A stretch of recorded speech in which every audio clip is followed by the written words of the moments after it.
Welcome to the Elaborate Topics podcast, where we focus on lab-specific strategies for medical laboratory professionals. We're proud to be the healthcare detectives that work behind the scenes to get the results needed to influence medical decisions. Let's grow together and jump right into the lab.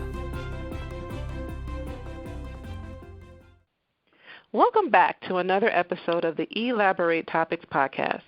We are your hosts, Tywauna Wilson, Lona Small, and Stephanie Whitehead, and we're so excited for another opportunity to talk to you today about all things laboratory inside and outside the lab.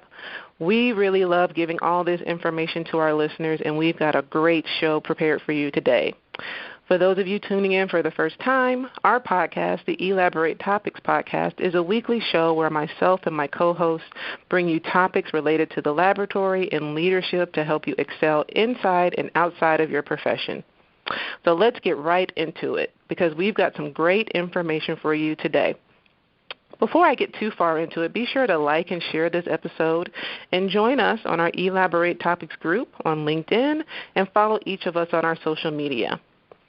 So today, we're going to be talking about two verbs that are closely related but often confused. Today, we're going to be talking about the difference between mentoring and coaching. So when you think about those two words, you may be in your profession, you may be in your department and thinking, do I need a coach or do I need a mentor? Or if you're, feeling like you want to do more with yourself and you want to reach out above yourself and help somebody else, and you think, do I want to coach somebody or do I have better skills to mentor somebody? Because the two are very different. And today we want to, in this episode, give you a fairly straightforward comparison of the two and how to use each of them to drive the results you want to see, not just in your own career, but in your team. If you're a frontline leader of your laboratory or if you're a director or a manager, or just a student going into the field, it's helpful to have this information on what is mentoring, what is coaching, and when to use the two. It's important to know the difference because the objectives and the outcome for mentoring versus the objectives and the outcomes for coaching are very different, and we want to make sure we use the right strategy at the right time, like I said, to get the results that we want. So, like I mentioned, we want to try to give you a fairly straightforward comparison as we get into these definitions. The two are very similar. That's why they get confused sometimes because they have a lot in common. So both aim at supporting an individual in achieving a specific goal, and both utilize soft skills from either the coach or the mentor to help the individual that they're assisting or that they're working with. So your coach and your mentor will be using skills like emotional intelligence, active listening, empathy as they support the person that they are coaching or mentoring to their goal of success. You can think of both as product development, but you are the product. They're trying to make you better with the end goal that you have in mind. Now, what's the difference between the two? Well, with mentoring, you can think of mentoring a little bit like a helicopter or hoverer. Your mentor will be right there to support and guide you, but they won't be holding your hand. Mentoring is usually driven by the mentee, and usually it's volunteerism, really. It's an act of goodwill by the person mentoring to help the mentee. This is usually not forced, so the mentee will seek out an individual in the same field or a desired field to get advice. So oftentimes I'll have people DM me in my social media and say, hey, I've been looking at your profile or I've seen some things that you've posted and I wonder if you can mentor me on X, Y, and Z. And as I talk to the person and as we try to, see where they want to go, they may need mentoring on career advice, management, really solidifying their resume, things that I have been perceived to be good at from viewing me on social media, and they want to link up with me to improve on those things. But they reached out to me, right? So it's volunteerism on both ends to engage in this relationship. Like I said, usually the mentee seeks out the mentor. And It's usually there's no personal agenda. Like I said, neither one of them have a personal agenda. It's kind of fluid, always a choice. The mentor does have to be willing to mentor the mentee, though, and we can confuse those words. But in most laboratories, you want to make sure that you have that culture in your department that supports mentorship. That helps your new technologists that are coming in straight out of school have the tools that they need from their more experienced technologists to succeed, or it just helps new technologists that are experienced but they're new to your laboratory, and they can get mentorship from a person who has that tribal knowledge in your department and understands how your laboratory runs. This can be long-term or short-term, but it's a partnership. It's a two-way street, and oftentimes it's confidential. You don't typically feel forced to share what you are doing with your mentor or mentee. Now, while mentoring is based on goodwill, coaching, on the other hand, is usually initiated by a leader to help somebody improve on an area that your leader considers as a weakness.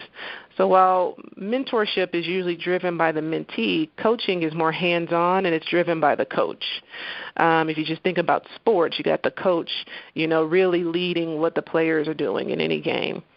Coaching is often related to training. So if you think about coaching and competency and training, it's more about problem solving. The objective is to resolve or improve a necessary skill you need for your job duties. So once I get on the bench, if my leader feels like my turnaround times are not fast enough, he may put me with a technologist who does have fast turnaround times, and the goal is to improve my turnaround times. This person is working with me, trying to understand what is my workflow process and where can I make improvements in what I'm doing on the bench so I too can have fast turnaround times. Once I achieve fast turnaround times, typically the coaching is finished. If I don't achieve fast turnaround times, sometimes that can go further down, maybe more punitive measures depending on how your leader wants to take that. So it should be short-term, and it should be focused on ensuring you reach a necessary job skill or level in your performance that is required for you.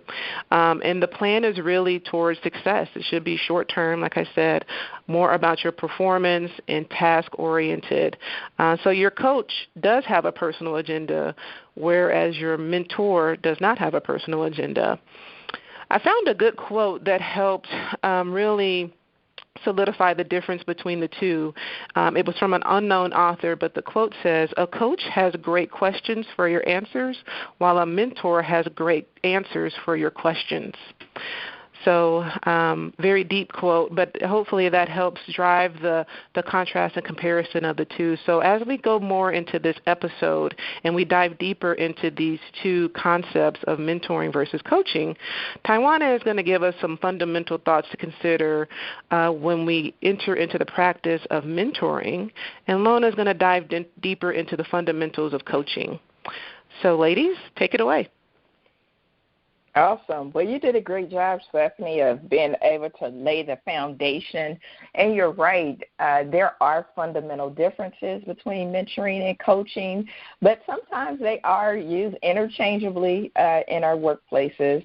And I'm going to talk a little bit more about mentoring. And this is something that we have covered on this podcast early on, talking about different mentorship models. So if you want a deeper understanding or thought behind mentoring, then you can go back to that earlier podcast. But one of the things that I like to always start by talking about mentoring is really that definition of mentoring. So the dictionary has a definition, and then there's like a leader's definition. So the dictionary version is the guidance provided by a mentor, especially an experienced person in a company or educational institution. To me, that's a little bit generic.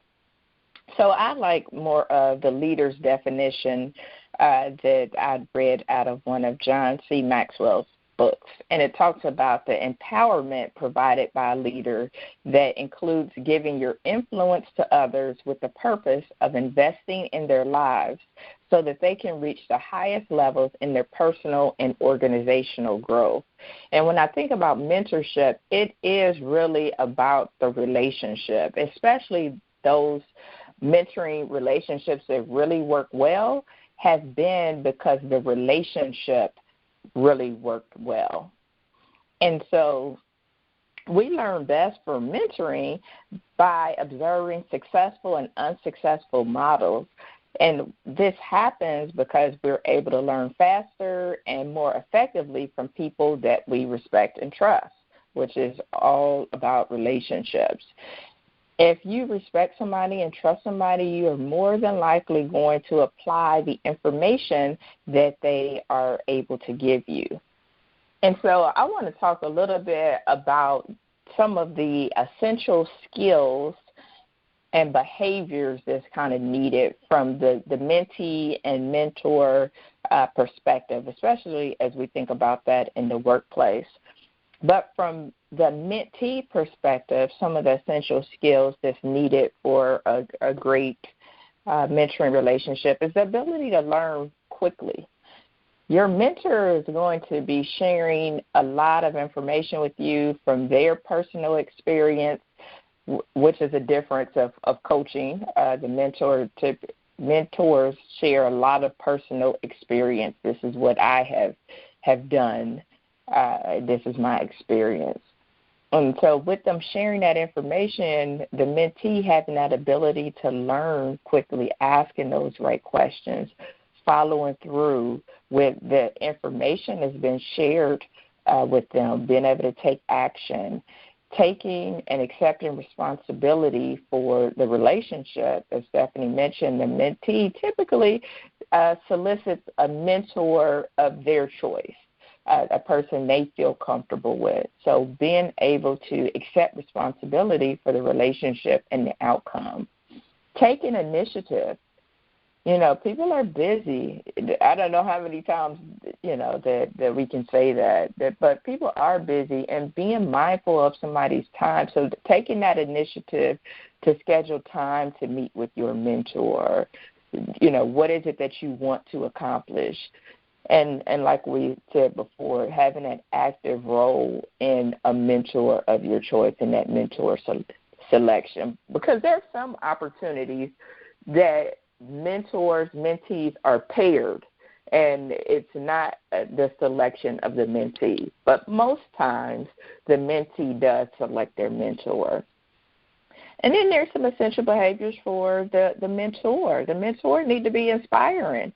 The reason why people are reaching out to Stephanie on social media is because she's providing content and value that they are interested in, that makes them motivated, that, she's inspiring them. They're like, well, if she has this information and this wealth of knowledge, I want it too. And I want to be connected with her. So she is inspiring people near and far. The mentor has to be able to have those difficult conversations and constructive feedback. Being a mentor is a big role. And mentees, I'll tell you, don't be discouraged if somebody does not want to be your mentor. And sometimes it's not a good fit. Sometimes they are not sure if they can provide you with the value that you need, and sometimes they don't have time. And so instead of committing to something, then they will, they will opt out. And so as a mentor, you got to be able to have these difficult conversations, or if you know that you and your mentee have set up a plan, an action plan, or things your mentee want to do, but your mentee is not following through, you as a mentor have to be able to have the difficult conversations to be able to let them know, or if they are not being professional. The ability to train and provide detailed instruction. So sometimes in a work environment, we may like to pair a seasoned tech, seasoned being somebody that has many years of experience, with maybe a newer tech, somebody right out of school. And as a mentoring relationship between the two. But you got to have that ability to be able to train and provide that instruction to your mentee. And then the mentor again, it's that relationship helps the mentee mitigate some career risk or some novice mistakes. So Stephanie, Lona, and I have all been laboratorians for nearly 20 years.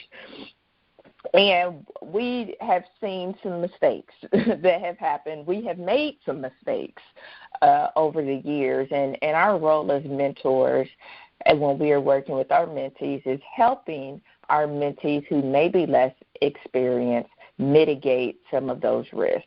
You know, jumping from job to job and it doesn't make sense. Like, why are you doing that? What is the intent of that? So helping to be able to help them not make some of the novice mistakes.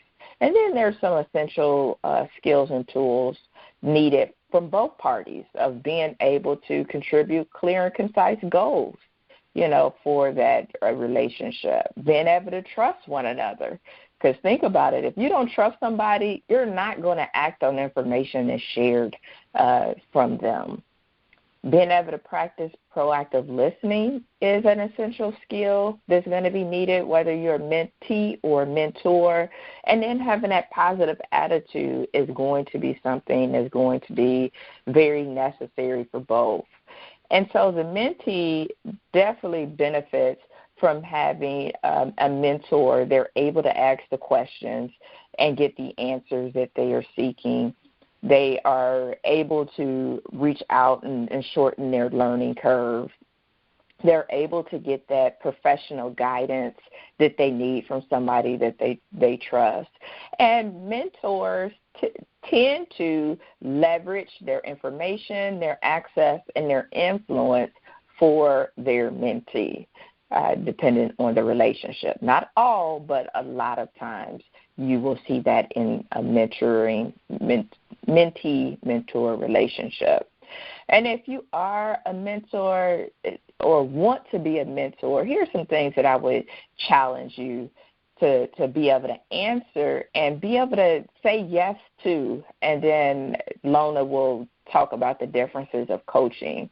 And if you are a mentor or desire to be, if you are not able to say yes to some of these questions, then maybe think about if this is the right opportunity for you to be mentoring somebody else. So you have a heart and willingness to add value to the lives of others. Can you say yes? I have the time to be able to commit and engage in mentorship. I understand the role of a mentor and have clear expectations of what it is and what it isn't. I have positioned myself to be asked to be a mentor in a formal or informal mentoring relationship. I have an open mind.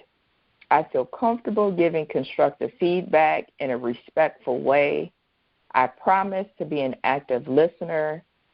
And as a mentor, this is critical. I continue to learn and develop myself so that I can share that expertise with others. And so those are the things that I would suggest our listeners who are mentees or mentors, because at some point, if you are a mentee, you will be a mentor. And those are some of the fundamentals that I can offer with the time that we have today.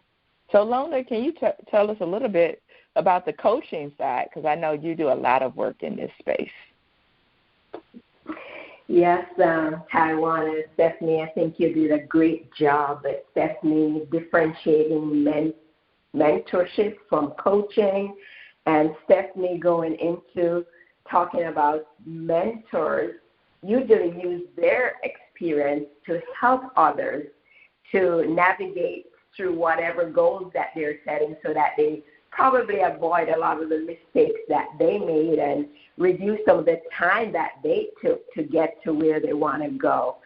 And coaching being different from mentorship, and the way I differentiate coaching and mentorship is that a mentor, like Tywauna says, use their own experience, and they'll sometimes kind of tell the mentee like what to do to avoid some of the mistakes. So I see a mentor just telling and using their own experience, so the mentee sometimes would follow some of the same path that a mentor has already taken. Whereas in coaching, you're there as a guide. You're not there to tell people exactly how to get to their objectives. And there are two different groups of coaching, and I know Stephanie talked a little bit about coaching for development. So they're coaching for performance and coaching for development. Stephanie spoke about coaching for performance, and that's usually in the workplace where you identify an area in which someone is not doing well, and you want to help them to maybe improve on some of their competences. So say, for instance, someone is maybe a younger person who can't manage their time. If it's like really busy and, they can't manage the time with multitasking, you could put them in coaching for performance to help them with specific goals to get to where they want to go. Say there's someone that's on the phone and they're not speaking to either nurses or provider in a way that is good reflection on the lab when it comes to like customer service. You could coach them in a way to get to that better customer service. And that Stephanie talk about. Those are really short-term goals when it comes to coaching. But a coach is usually a guide. And in coaching, you're working with that person to help them to figure out the how. How do I get there? So as a coach, you are asking very good questions, as Tywauna said. So it's so important as a coach to ask really good questions and allow the coachee to figure things out on their own. And a lot of times in coaching, when people figure out things that work best for them in order to get to those objectives, that's usually very effective. So, as I said, the coachee is actually making those decisions about either their personal or professional goals. They're making those decisions and they're guided by the coach. The coach usually challenges the coachee to reach those high goals, like let them know that they can do it, really challenge them to get there, and they're usually a cheerleader when they reach those goals, when they reach those milestones, and they're usually there to encourage and to empower. So Stephanie said something about coaching and training, and I know it's not just mentorship and coaching that gets confused, but coaching and training also gets confused. So like in training, we're in the lab, you're getting step by step, you're given a guide, a step-by-step what to do. And you're being trained and you're being monitored. Whereas in coaching, you're just being guided and you're the one making the decisions on the how. With training, you're given the how and you're told to do the how. So you're basically told to do exactly what to do, whereas in coaching, you're guided. So that's kind of the difference for coaching and training, because that also comes up, and I know Stephanie also brought that up. So, there's mentorship, there's coaching, and there's training. So basically with coaching for performance happens a lot in the lab, where there's a supervisor or a superior that's actually working with a subordinate to help them to improve these competences. Whereas coaching for development is a more long-term coaching. And I do a lot of coaching for development. So with coaching for development, that's usually people who identify certain either personal goals or professional goals that they want to reach. And even those coaches can reach out to a coach to say, can you help me with these things? Can you help me to develop to get to where I want to go professionally or personally? And, for me, I'm so involved in coaching for development. And I started out being a trainer where I decided I'm going to train people in patient safety. I'm going to train medical lab professionals in process improvement and quality management. And then I started to tell my story of how challenging it was and how I actually got there.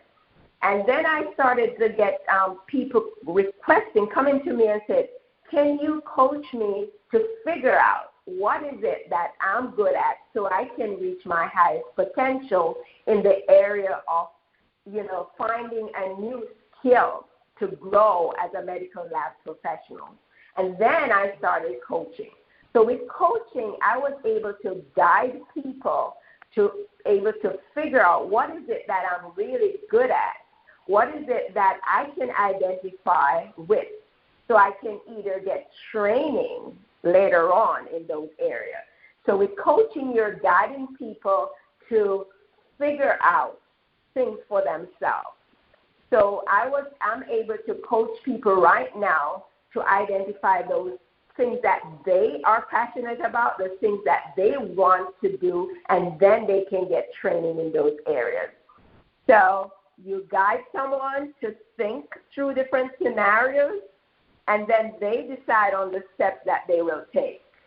Then you're really asking great questions, because in order for people to figure things out, you as a coach have to ask really great questions. So you allow the coaches to think through these answers, and they get like a new perspective or new ideas for themselves.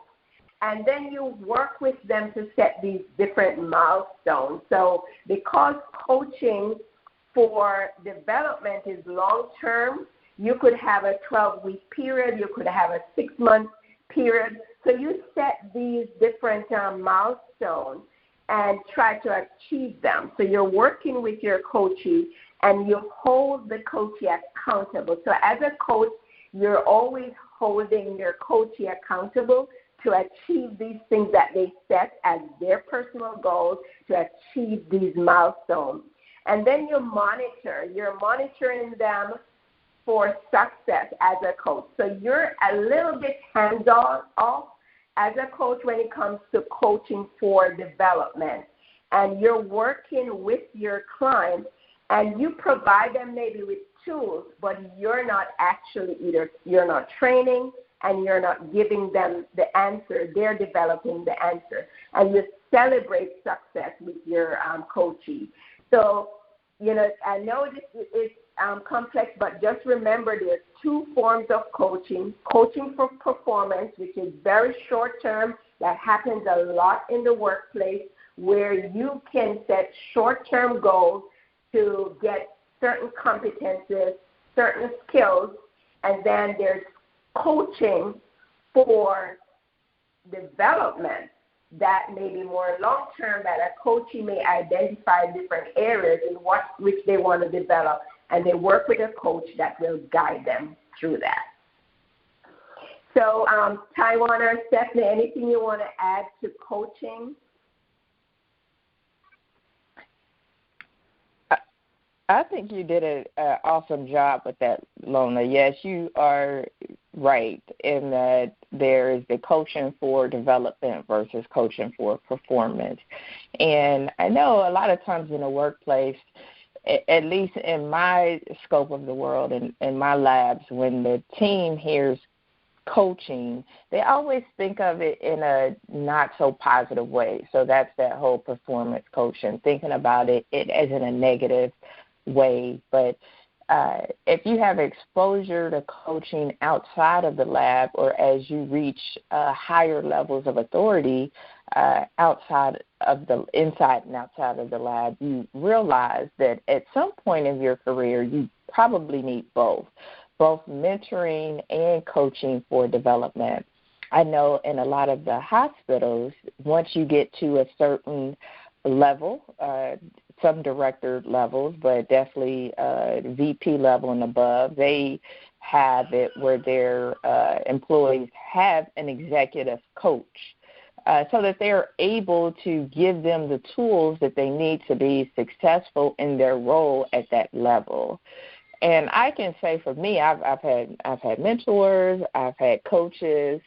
Most recently, I've had a speaking coach, and I've had several speaking coaches and that is the thing. It's targeted. It's just for that one thing. So, like mentorship, they could help you with a variety of things. It could be how to be professional in the environment, how to get my resume together, how to get on LinkedIn, how to network. It could be a variety of things based off of the person's experience.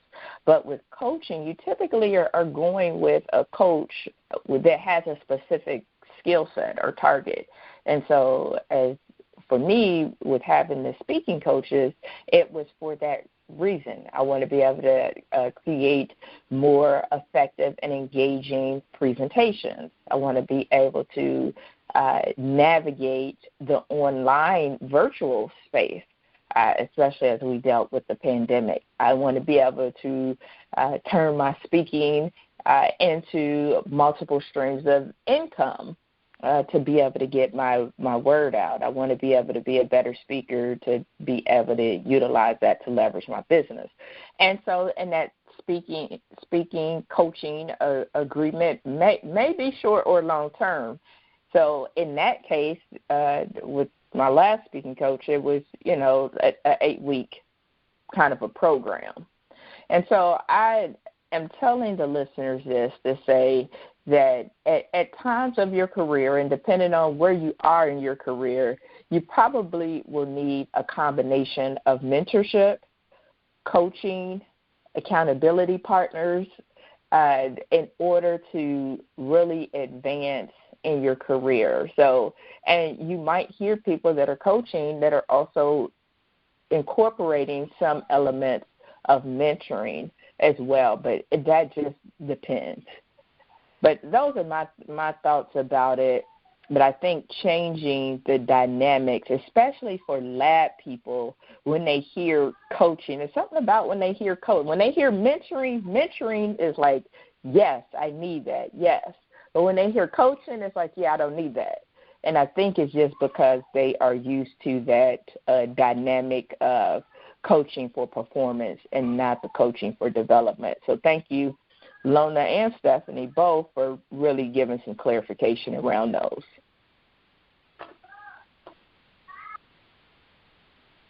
I agree, and like we said in the beginning, as you get further in your career, and if you're a leader in your department or if you're just a person who wants to create that momentum to move your career forward and to strengthen some of the weaknesses you may think you have, like Tywauna said, she got a coach to help her with some of her presentations. It's really important that you understand, what are the differences, and when people come to you seeking assistance, what are their skills, what are the objectives you need to draw from so you can create the outcomes that you want. And so the three are very intricate terms: coaching, mentoring, and then adding in training.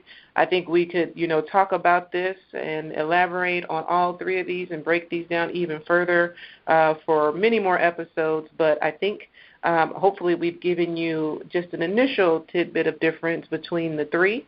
If you have any questions, we are all three mentors. So reach out to all of us on social media, and we can continue the conversation. We love to hear if you're mentors out there, some of the strategies you're using, or if you're doing any coaching strategies you're using, or if you're doing any training. People learn in different ways. People have different types of learning styles. So we know we have a lot of people out there who are experts in lab education and competency development that are doing some amazing training out there with our new technologies, either on the bench or in our CLS programs. And so how are you working your training models? But I think that's it for today, ladies. I think so. So thank you, listener audience, for tuning in to this episode of Elaborate Topics, where we gave you a snippet, a high level of mentoring, coaching, and we even threw in a little bit of training in there for you. So thank you for tuning in. Please share this episode out with anybody that you feel could benefit from listening to this topic. So those in your lab, friends of the lab, family members as well. You can check out previous episodes on directimpactbroadcasting.com, as well as your favorite podcast platform. If you're interested in being a guest on this show, you can send us an email at elaboratetopics@directimpactbroadcasting.com, or you can actually just go right out to the Direct Impact Broadcasting website, go up under the contact link, and there is a link that says guest on Elaborate Topics, and you can fill in your interest. So thank you so much for tuning in. One call to action that we would like to leave you with in regards to mentoring and coaching is that figure out what is best for you at this time in your career. Do you need a mentor? Do you need a coach, or both? And if you are not in need of one, are you positioned to be a mentor? I'm not going to say coach because coaching requires some special training. So are you positioned to be a mentor or trainer at this time? So take an inventory of where you are and look and see if you are positioned to be a mentor, or if you are under the benefits or under mentorship and coaching. All right. Thank you so much for tuning in. Have an awesome day. Thank you for tuning in to another episode of Elaborate Topics, where your hosts discussed relevant strategies for laboratory professionals. Please subscribe to this podcast on your favorite podcast platform and listen to us on directimpactbroadcasting.com. Stay tuned for another episode with information you can use to excel in your laboratory career.